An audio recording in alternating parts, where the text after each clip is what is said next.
Selamat bertemu lagi di pelajaran psikologi umum, dan hari ini dalam video kali ini kita akan berkenalan dengan ilmu psikologi.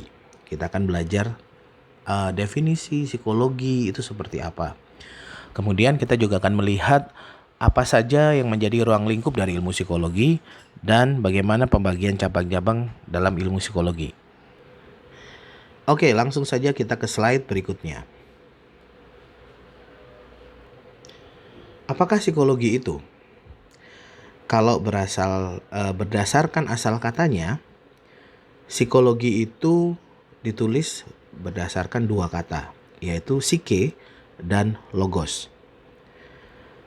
Kalau di dalam bahasa Inggris, tulisannya kan menjadi seperti ini. Bentar ya.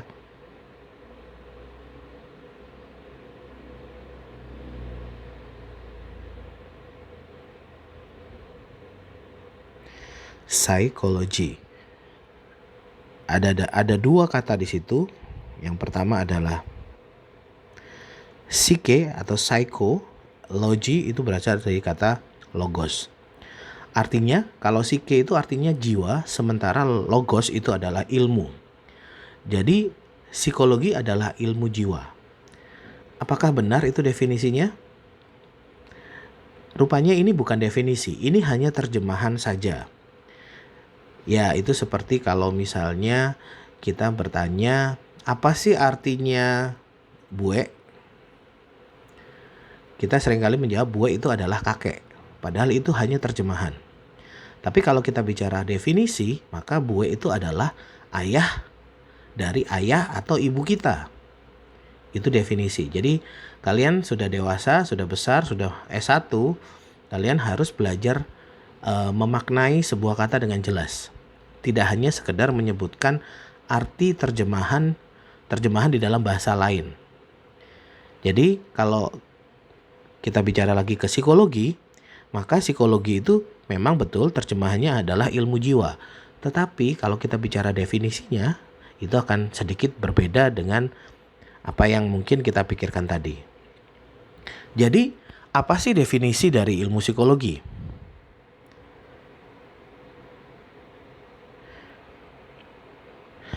Definisi dari ilmu psikologi adalah sebuah ilmu mengenai perilaku dan pikiran.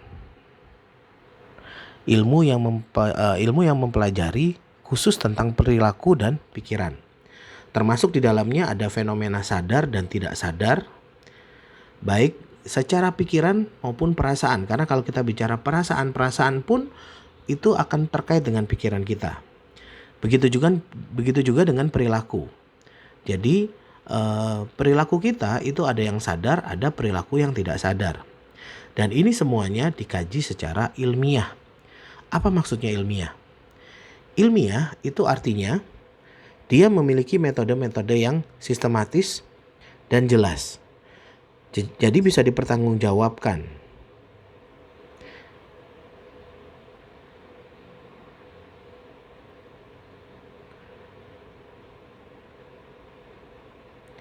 Ilmiah adalah metode yang sistematis.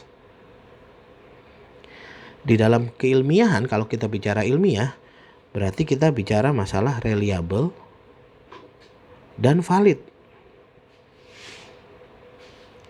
Ini akan kita bahas di pertemuan-pertemuan berikutnya, yaitu tentang metodologi yang ada di dalam psikologi.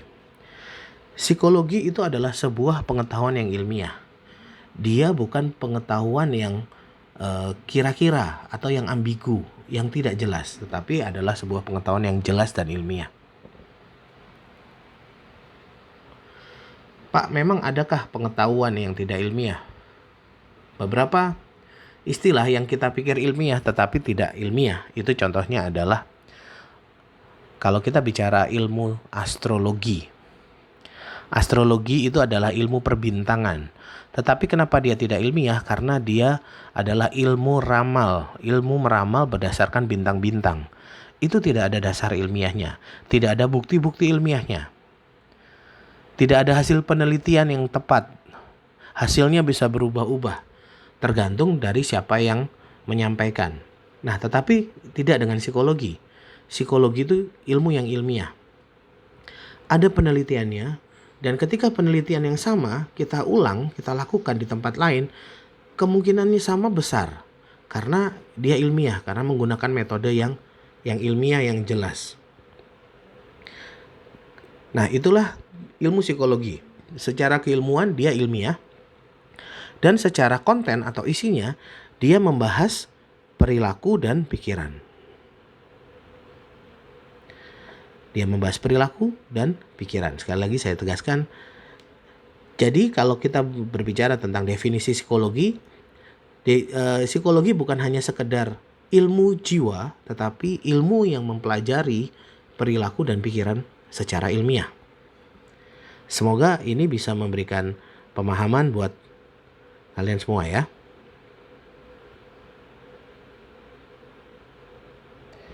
Oke, kita ke slide berikutnya. Apa saja yang menjadi objek dalam psikologi? Objek utama dalam psikologi itu ada 3, meskipun ada objek-objek yang lain. Tapi kita tidak bahas di sini, saya hanya akan membahas objek utama dari psikologi. Yang pertama, objek utama psikologi adalah manusia dan perilakunya. Yang pertama adalah perilaku individu manusia. Jadi dalam psikologi kita akan membahas bagaimana manusia mengembangkan perilakunya. Perilaku manusia itu ada perilaku sadar, ada juga perilaku yang tidak sadar. Apa maksudnya? Perilaku sadar adalah perilaku yang yang secara sadar dilakukan untuk mencapai tujuan tertentu. Jadi kita melakukan perilaku itu kita melakukan dengan kesadaran penuh. Tapi jangan lupa ada beberapa perilaku manusia yang tidak sadar. Biasanya perilaku-perilaku yang tidak sadar ini adalah perilaku-perilaku yang kita lakukan tapi kita tidak menyadarinya. Perilaku-perilaku yang mungkin kelihatannya kecil tapi kita tidak memikirkan atau kita tidak berpikir ketika kita melakukan itu. Contoh misalnya, suatu hari kalian bercerita dengan seorang teman. Kemudian ada kata-kata yang menyinggung teman tersebut tanpa sengaja. Dan ketika kita bicara, kita kadang bisa langsung menyadarinya karena ternyata ketika kita menyatakan itu, mukanya langsung berubah. Muka si teman itu wajahnya langsung berubah, seperti kaget, seperti bertanya-tanya, seperti itu. Nah, saat kita tanyakan ke dia, kenapa, ada masalah kah? Dan ternyata teman itu menjawab, oh gak apa-apa aja. Tapi sebetulnya tanpa dia sadari, dia menunjukkan raut wajah, ekspresi yang ada masalah. Nah, dia menyembunyikan itu dan dia tidak menyadari kalau dia menunjukkan perilakunya. Ketika ditanya, dia mengatakan, it's okay, gak apa-apa. Tapi sebetulnya tanpa dia sadari, kita sudah bisa membaca perilakunya itu. Nah, ini contoh perilaku yang tidak disadari. Banyak lagi perilaku-perilaku yang tidak disadari yang seringkali kita lakukan setiap hari. Perilaku-perilaku yang bahkan kita tidak memikirkan untuk melakukan perilaku itu, tapi perilaku itu muncul begitu saja. Kalau perilaku sadar, saya rasa kita semua sudah tahu ya. Kita akan melakukan apa, kita berencana melakukan sesuatu dan kita menunjukkan satu perilaku tertentu. Itu perilaku sadar dan perilaku tidak sadar. Kedua, objek yang kita pelajari dalam psikologi itu biasanya adalah proses mental manusia. Proses mental manusia itu apa yang terjadi secara pikiran kita, itu maksudnya. Pikiran dan perasaan. Jadi ini tidak kelihatan secara langsung dalam perilaku. Tidak kelihatan secara mata, kasat mata. Artinya kita nggak bisa melihat secara langsung, tetapi kita bisa melihatnya setelah kita berbicara dengan orang itu atau ketika kita melihat perilakunya. Jadi proses mental manusia itu adalah proses-proses yang ada di dalam diri manusia yang terkait dengan pikiran dan perasaannya. Contohnya misalnya persepsi. Kita akan bahas ini nanti di materi-materi di minggu berikutnya. Kemudian kita membahas tentang kognisi juga. Kognisi atau pikiran. Ketika kita melihat sesuatu atau kita melihat seseorang yang aneh, katakanlah seperti itu, Kita punya pikiran kan, orang ini aneh. Tetapi kita tidak menyatakannya dalam kata-kata. Kita hanya menyatakan dalam pikiran. Kemudian kadang kita seringkali menebak seseorang. Orang ini pasti begini, pasti begitu. Itu adalah proses mental yang kita lakukan. Kemudian selain pikiran kita, yang termasuk di dalam proses mental itu adalah atensi atau perhatian. Perhatian kita, bagaimana kita memperhatikan sesuatu, itu juga termasuk dalam proses mental. Termasuk juga di dalamnya emosi, perasaan kita. Kemudian ada juga intelijensi. Intelijensi adalah kemampuan atau kapasitas berpikir kita untuk memahami suatu masalah dan memecahkan suatu masalah. Itu juga bagian dari proses mental. Ada juga motivasi. Motivasi itu ya semacam dorongan yang kita miliki untuk mencapai sesuatu. Besar atau kecilnya dorongan yang kita miliki untuk mencapai sesuatu itulah motivasi. Fungsi otak kita dan kepribadian kita juga masuk di dalam proses mental. Nah, semua yang saya katakan tadi yang termasuk dalam proses mental ini tidak terlihat. Tapi kita bisa mengetahuinya dengan berbagai cara. Ada caranya, ada metodenya untuk menggali proses mental dari seseorang. Dan itu yang dipelajari dalam psikologi. Sehingga tidak jarang kalau Anda sudah belajar psikologi, biasanya orang bilang ya, wah kamu bisa baca pikiran orang lain. Sebetulnya bukan membaca pikirannya, tetapi kita melihat apa yang terjadi di luar yang kelihatan, dan kita menganalisis kemudian apa yang terjadi pada mentalnya, bagaimana proses mentalnya sehingga kenapa muncul perilaku-perilaku seperti itu. Nah, inilah yang dinamakan proses mental yang akan dipelajari di dalam psikologi. Dan yang ketiga adalah yang dipelajari dalam psikologi yaitu perilaku sosial manusia. Perilaku sosial manusia yaitu hubungan antar manusia, bagaimana manusia berinteraksi satu sama lain, kemudian bagaimana daya tahan psikologis seseorang. Jadi daya tahan itu tidak hanya fisik tetapi juga psikologis. Dan bagaimana daya tahan seseorang itu terbentuk di dalam keluarga. Kurang lebih hal-hal inilah yang banyak dipelajari dalam psikologi. Semua kajian tentang manusia, tentang perilaku manusia, tentang perkembangan manusia itu juga dipelajari dalam psikologi. Jadi kalau kita melihat ilmu psikologi ini mempelajari apa sih? Nah, inilah yang dipelajari. Tetapi sekali lagi tidak hanya ini sebetulnya. Ini objek utamanya. Kalau kita baca di buku-buku yang lain, sebenarnya apa sih ruang lingkupnya psikologi? Banyak hal. Bahkan beberapa ahli mempelajari psikologi lewat perilaku binatang. Dan ini yang nanti pada akhirnya juga akan ditarik di hasil penelitian itu akan diuji cobakan pada binatang, kemudian dilihat apakah perilaku binatang itu menyerupai perilaku manusia kira-kira. Kita akan bicarakan itu nanti dalam psikologi eksperimen. Biasanya dalam materi metode penelitian psikologi.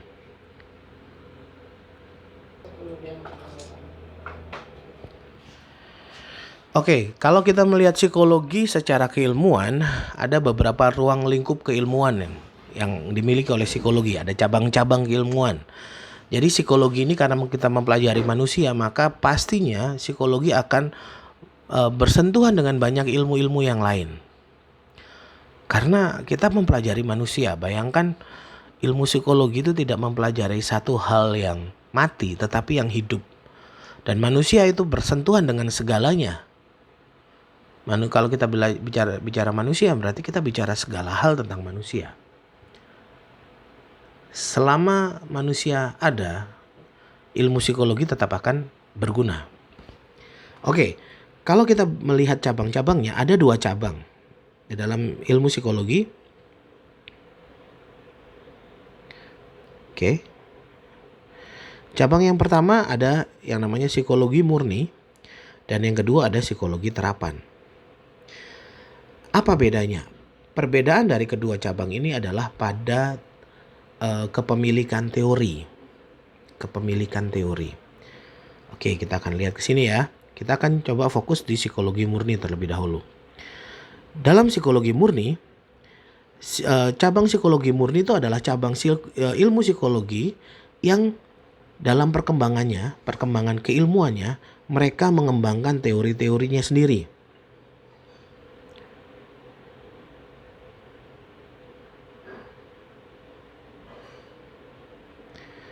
Mereka mengembangkan teorinya sendiri. Artinya apa? Artinya dia tidak menggunakan teori dari ilmu lain. Dia betul-betul fokus penelitiannya itu adalah pada tema psikologinya sendiri. Contohnya misalnya psikologi perkembangan, psikologi sosial, psikologi kepribadian, psikologi abnormal, psikologi umum, dan parapsikologi. Saya nggak usah jelaskan satu-satu, Anda silakan cari sendiri ya, kan sudah besar. Tapi paling tidak kita harus tahu. Nih contohnya psikologi perkembangan. Psikologi perkembangan itu khusus membahas perkembangan manusia mulai dari janin sampai lansia, usia lanjut.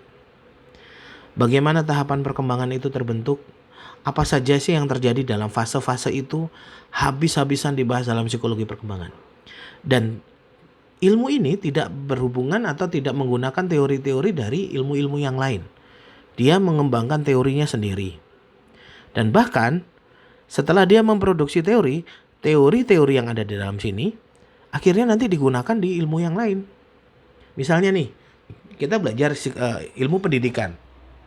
Ketika kita belajar ilmu pendidikan, kita pengen tahu bagaimana sih cara ngajar ke anak usia 5 tahun, bagaimana cara mengajar ke anak remaja. Nah, untuk itu kita pasti ada teori-teori pendidikan, teori mengajar, betul kan? Tetapi tidak bisa berdiri sendiri.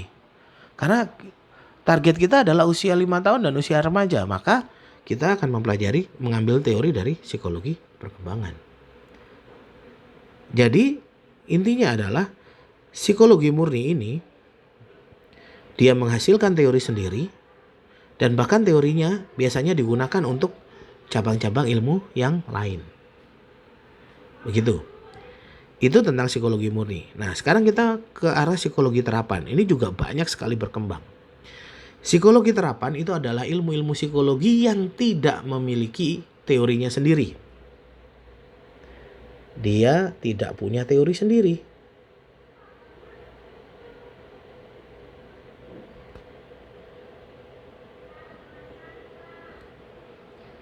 Kenapa nggak punya teori sendiri? Ya karena memang penelitian mereka bukan untuk mengembangkan teori. Penelitian mereka memang tidak mengembangkan teori, tetapi penelitian mereka justru mengaplikasikan teori. Mengaplikasikan teori dalam setting, dalam lingkungan yang mereka ingin tuju. Tadi kita sudah lihat ya, ada psikologi perkembangan, dia menghasilkan teori. Ada psikologi sosial menghasilkan teori. Begitu juga kepribadian, abnormal umum, dan parapsikologi menghasilkan teori masing-masing. Nah, di cabang yang satunya ini mereka tidak menghasilkan teori, tetapi mereka mengaplikasikan teori.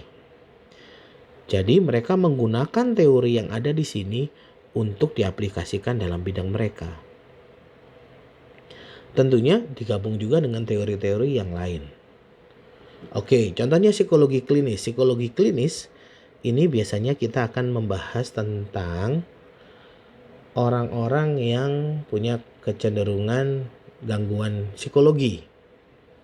Misalnya dia suka bicara sendiri, kemudian dia merasa mendengar sesuatu sendiri, kemudian dia suka melihat sesuatu sendiri, kayaknya punya teman, tetapi orang lain gak bisa lihat temannya itu. Nah, itu dibahas di psikologi klinis. Dari mana teorinya?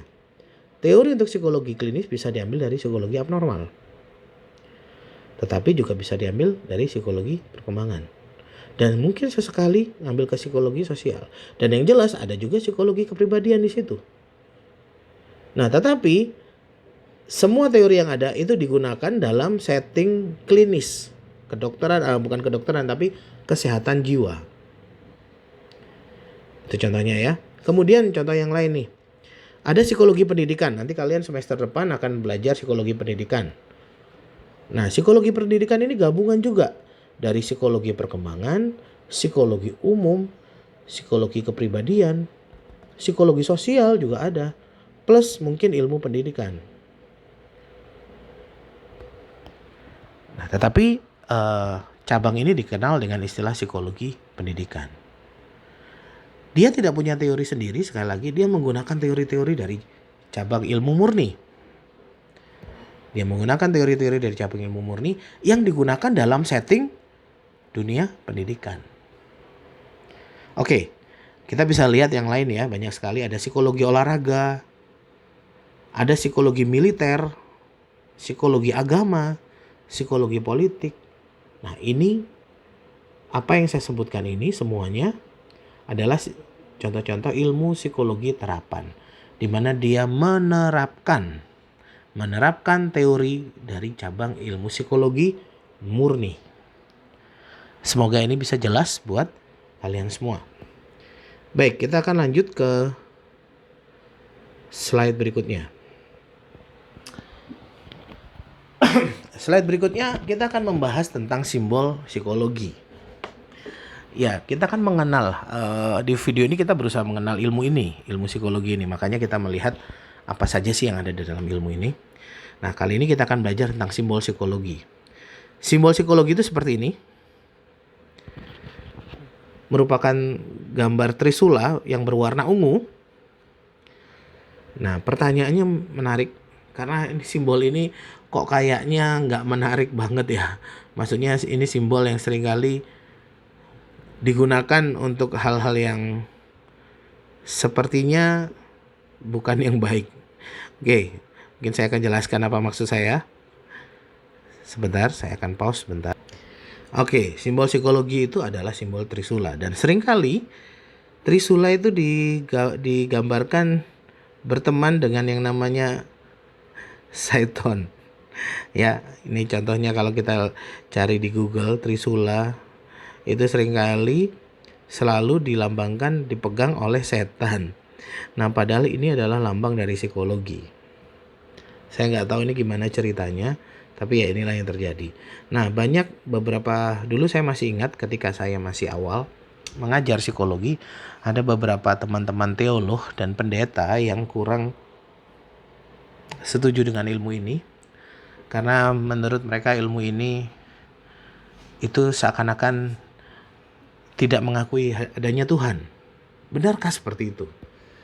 Ya, salah satu karena lambangnya adalah trisula. Oke.